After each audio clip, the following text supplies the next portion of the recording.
So now I'm thinking we're just going to ask some questions, and my first question is Stefan. Your latest project was Skogen with Swedish artist Johannes. And can you tell us how did you come up with this project? Well, if you're not familiar with Jan Hofström, he's one of the most renowned Swedish contemporary artists. He's 88 years old, but still very vital man. And this is actually our second collaboration with him. And when we did our first collaboration back in 2022, I think, Jan gave me a lot of books about his work, and I just saw this painting Skogen, and I just found it really amazing, and just kept it with me, and I thought that someday we're going to do something with that. And then maybe a year ago or something, I got to think about the painting, and I had this idea to create a kind of a camouflage pattern out of that very sublime painting, and then I started to talk to Jan, and we have been having a close dialogue about it, and then eventually it ended up to become a collection, which is Skogen. And that painting is it's like perhaps his the work when he left art school in '68. He painted that painting, and it was bought on the spot by the Modern Museum in Stockholm, and it's been in their basement. Basically, it's been up for a couple of times in the 80s, I think. And that's the thing when you work with Jan, is kind of this serendipity thing. Things just seem to fall in place. So when we're going to launch that collection, just out of chance, that painting is now part of a collection at Moderna Museum. So we got to take Jan to Moderna Museum, and he could look at his painting again for he hadn't seen it for 40 years or something. So that was, that's really an emotional moment for him. And it really is a beautiful canvas. Yeah. So you can see it over there, because we have done this big wood throw over there, which is basically an interpretation of the work in its entity, and then we have done different interpretations of it and created different patterns and motifs. So I think that's basically it. Yeah. Thank you. So when you hear the phrase "the line between art and fashion," so this is to everyone, what do you think? What comes to mind for you personally? Do you think that the line still exists, or is it completely dissolved in today's creative culture? Anyone has thought about it? I think it does still exist. I feel like art and fashion, in a way, have a lot of similarities and a lot of kind of cultural starting points. I think, don't quote me on this, I think it was Nina Simone who said something about artists' jobs being to reflect the times, and so I think in that way fashion and art do share that. But I think that really art should be the most kind of pure expression of intuition and inspiration, and fashion, you just still have to hit a bottom line. You've got to consider the customer, you've got merchandisers, you've got range brands. So you've got the art and commerce side of things, so you can be artistic with fashion and you can create art through that medium. But I think there is definitely a line where you can do the most beautiful artistic show, and if it doesn't sell in the stores, you're out next season, you know? So I think that there is still a line. Do you have a thought about it? I think in some ways I probably would say slightly the opposite. I think. Especially with my practice, there's a lot more blur between the two, and I think that art requires a human to be involved. It needs eyes, it needs a presence of the human being, and I think fashion equally does as well. It needs a body to encase it, and it needs a body to be part of it, to bring it to life. So I think in many ways there's so much crossover, and I think that when we start to kind of dip into both and blur the two, that's when things start to become really interesting. And there's a lot more artists now that are multidisciplinary and kind of cross over in that way. So yeah, but I do get you about the bottom line. It does. It's nice. In my job, I can work with artists. In my previous job, I can work with artists as much as I like, but I have to sell to the customer, otherwise the CEO will have something to say about it. But I completely agree that in the collaboration is the key of it all, really, to elevate both and to make it accessible.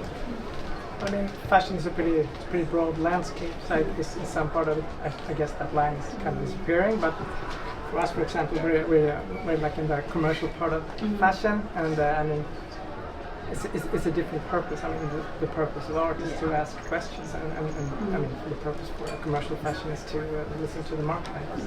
In the end of the day.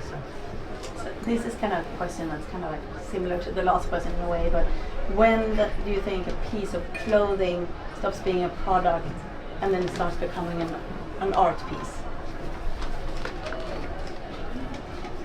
Like where is the line? Is there a line, or is it just something that's, or is it like when you can't maybe like the environment and there's so many factors. So I would say that somebody like Alexander McQueen, I would say, was an artist. I think even just, you know, to be very literal, to have like the show with Shalon turning on the turntable and actually being spray painted as she's going around is art, and that then becomes art. You've got people like Lee Bowery, who's just had a show at the Tate posthumously because their whole life was performance art, and then that means that the clothing takes on the element of art as well. And then there's a designer that doesn't design anymore that I used to love called Hussein Chalayan, who does very much like, he had a show where it was all about being displaced and refugees, and it was a setup very much like this, and then the models stepped into the middle of the table and it became a skirt, and everything, or the whole set was broken down to become the clothes. And for me that is art, like in its highest form, is really beautiful. So I definitely think that there are designers that can transcend from fashion and be artists. I mean, it's very interesting because just the past 10 years it's become really popular to see more exhibitions about fashion and different designers, and it's just popping up exhibitions everywhere. I went to Barbican today, and of the Dirty Rags. If anyone haven't seen it, I would totally recommend to go there. It was amazing. And how Shanti works as well is like the perfect example as well, I would say. And now I have a question for you. So you studied fashion, but your practice has evolved into conceptual artist. How do you see fabric functioning differently in your art now compared to when it was used in your fashion? Do you use it in a different kind of way? I think more about its relationship with the body in a completely different way to fashion, where it is pattern cutting and it is about functionality and how it can be worn. And now I think more about kind of the sensation that it has and the relationship that it can have to the body, and how that can kind of display emotions or convey concepts. So I've in the past worked with dancers, and we've looked at how you can wrap yourself into fabrics and kind of immerse yourself in that way, and it allows the fabric to come alive in a completely different way to fashion as well. But I think what's been really great is having a background in fashion for so long, so that I have such an appreciation and consideration for the body. So then I look to kind of push those boundaries in different ways. So I think about how can I challenge a dancer's posture, or if I'm working with a musician, how do I kind of elevate his performance that is more than what he's doing and more than what he's wearing, but how can it become a piece of art? So yeah, it's naturally grown, but I think it is rooted in the real kind of love that I have for the human body and how it's a beautiful thing and it's a piece of sculpture in a way.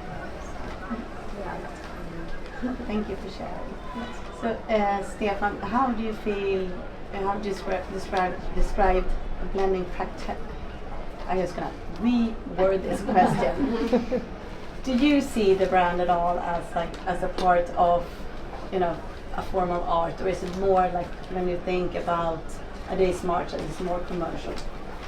I mean, most of what we do is very commercial stuff. Yeah. It would basically not even go as a fashion. It's more clothing. Actually. Yeah. But then we have these moments or these projects or these collaborations that we do when we use our garments as more of a canvas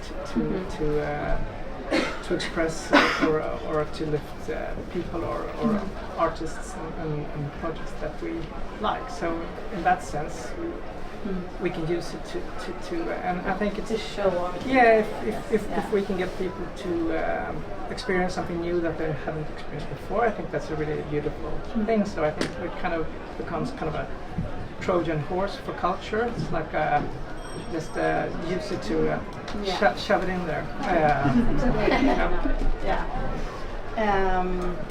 And Laura, you work with a lot of emerging artists. Do you see younger generations navigating the blurred line between art and fashion more than older ones? Like, is it more now, or do you think it's always kind of been like this when it comes to fashion? I think a bit of both. Like, these guys, I could see some of our very talented cohort in the room, and they are, like most creatives, they can work across many disciplines. Like, I think the problem that we have is that we always try and shoehorn people into certain boxes. Like, even I studied women's wear, and then I sort of went very briefly into lingerie in a kind of very directional, editorial way. I only did that for like 2 years, but I trained in women's wear and I had no experience in lingerie. But when I tried to then come back to a job in women's wear, everybody would say, well, but you're a lingerie designer? And it's, you know, it's a very sort of narrow way of looking at things. But with Shanti, for example, you've got somebody that's studied and has that experience and the skill set of fashion and then can translate it into art, which is beautiful. We have another mentee called Sandra Myhrberg, and I actually just went to see her work in MoMA PS1 in New York, and again she bases it a lot in kind of, I mean, it's very rooted in culture, but it's expressed through, at times, like fashion and clothing as a way of interpreting. I mean, I don't want to attempt to explain her work, but it's incredibly beautiful, and I think a lot of people can work across many different disciplines, but it's trying to get the perfect, it's being able to work up a ladder to like establish yourself and stay open to other areas, and trying to find a business that will nurture that and kind of allow you to do it, because it's easier said than done. Yes. So Shanti, what draws you to the medium that you're working with, the textiles? Is it like how come that you work with that as an artist? I think again it is because I have a background in fashion, Yeah. and I think it's always been a medium that I've been interested about, but then curious to kind of see how far I can take it as a medium. So, for example, this show that I just did with the dancers, we were working with this like really high performance mesh, and they were stretching it across the room and moving with it, and people came up to me after and were like, I didn't know fabric could go that far, and I was like, well, I didn't know either. I was kind of hoping that nothing would happen in the show, and I think what I have always been drawn to about textiles is the fluidity of it. It has so much freedom to be so many things at once. I think that I work with wood as well, which is a much harder material, and it's very clear what it is, but with fabric it can be so much more ambiguous, and you can kind of morph and sculpt it in so many different ways, and I think I'm constantly fascinated by it, so I don't think I'm going to lose interest in that space, which is why I'm always kind of drawn to that as a medium. And I have a question to Johannes, but it's kind of similar to the question I had to you before, but how do you balance creative innovation with the need to stay commercially viable in fashion? Well, I think for us this is the point, this is the top of the pyramid for us, and we are doing collabs and working with artists, and I think for us it's also very important to add to the soul of the company, because without this, without telling the people and our customers and potential customers what we like, what we think is important, what we value, then we are white Oxford shirts, and that's great, but there are many other companies that do similar things. So I think it's a canvas for artists, but it's also a very, very good opportunity for us to sort of enrich the brand and be this collection is really good because it's genuine. It comes from Stefan. He has a vast relationship with Jan. They've known each other for years. You admire him. I admire him.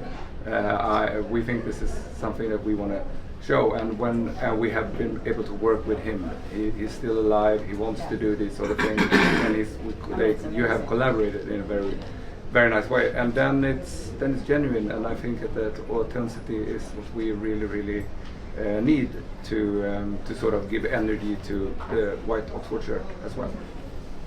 Thank you. So Lara, how important do you think mentorship is? I think it's the most important. Yeah. Sorry, God. No, I'm so eager that I cut you off there. Yes. No, for artists and designers trying to, navigate in the both kind of areas at the same time. I think it's really important. I think just having somebody that has the experience that you can benefit from, that is a connection in an industry that you might not have a connection with, somebody that can give you insight, advice, direction, is a cheerleader for you, can connect you to people in the industry, and it's just like a safe space. So like these guys know that if they get on a call with one of our mentors, nobody's going to laugh at their question, nobody's going to think it's stupid. You've just got like the opportunity to pick their brain. And I always kind of say to them, like, I definitely don't have all the answers, and I've grown up in a very different landscape to what they have, but maybe I have the tools to deal with some of the stresses and some of the challenges because I've had to find my way through it. So then maybe that's what I can pass on. You can take it or leave it, but it's just helpful to have an ally within a space. And then it just is such, what we have, it really is a community, family vibe. So the guys here will support each other at events, and I'm here if they need anything, and so are my colleagues. And you know, I think it's just really about nurturing that and just letting people like lean on somebody for a network that previously just existed for white people that were well connected and had like their niece in for the summer or their friend in, you know. And so then you have to create that network to disrupt things slightly, and mentoring is like just the most beautiful, positive way I can think of to do that. It's just a really nice exchange, and a good mentor gets as much out of it as a mentee does, because you get new ideas. And you know, I'm totally jaded after 15 years in fashion, and I'll get on a call with somebody like Joyce, who was my mentee, and she's so excited and she's so innovative and inspiring for me that it gives me the energy. So I think it's just a really nice circular moment. I love it. So nice. For Johannes, many artists resist the idea of the market, while brands must embrace it. Do you think art and commerce can coexist without compromising authenticity? Yeah, I think so. But I think, of course, it's so much easier when you have a good relationship with the artist that we would. It's based on trust, and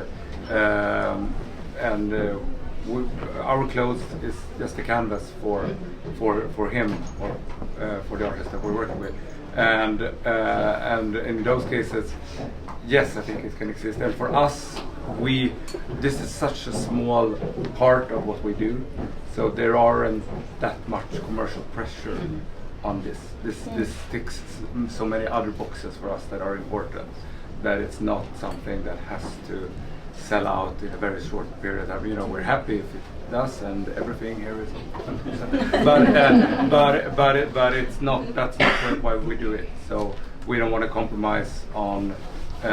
So in order not to compromise on the artist's integrity, we have sort of compromised a little bit about making huge quantities or having the pressure of the market then. And this is for everyone. So a little bit of AI that you always have to bring in.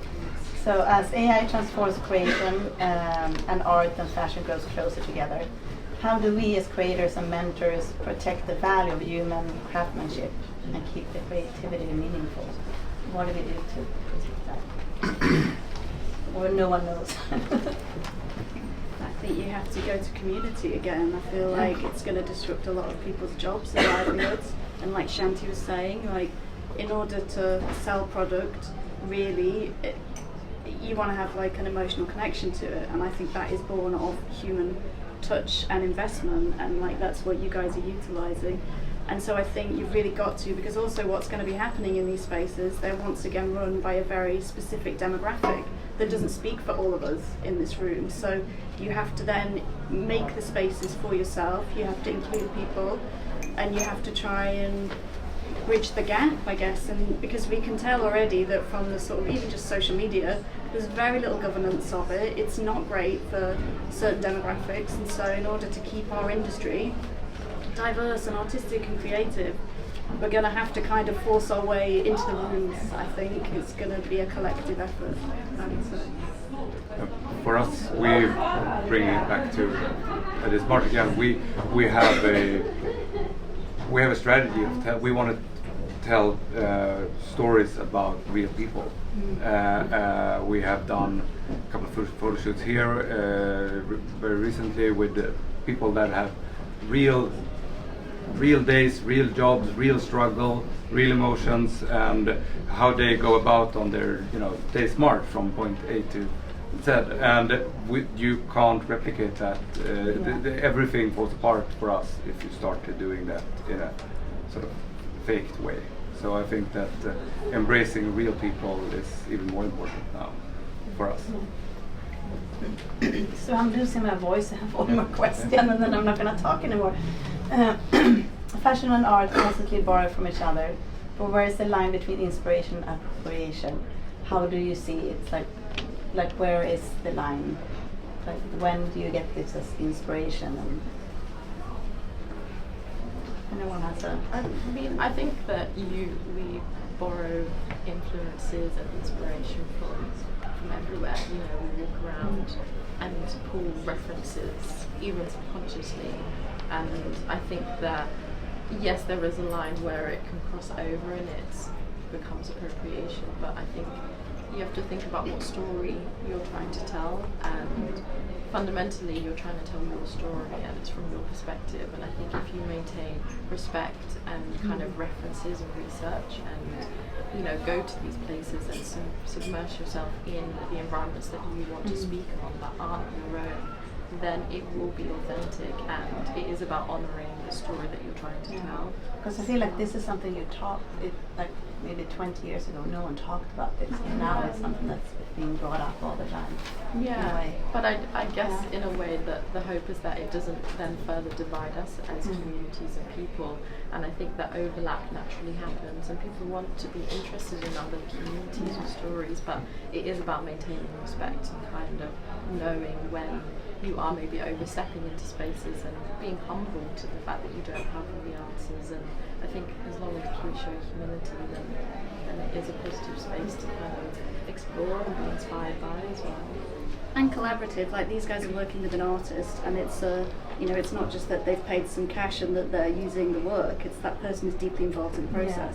So I think it's about that, it's about the conversation. And for example, if you are a luxury house that's inspired by a shoe from a certain community, then rather than just reproducing it, it's about talking to the artisans that make it and getting them involved and showcasing that community as well as just kind of taking it. I guess if you take it and there's no context and there is no respect, then that is 100% appropriation, and you should be questioning why you're doing that. But if you can use it as a way to spotlight and work with communities to showcase craft and things, then yeah, great. But I think it's about everybody having kind of the same amount of input, I guess, as well.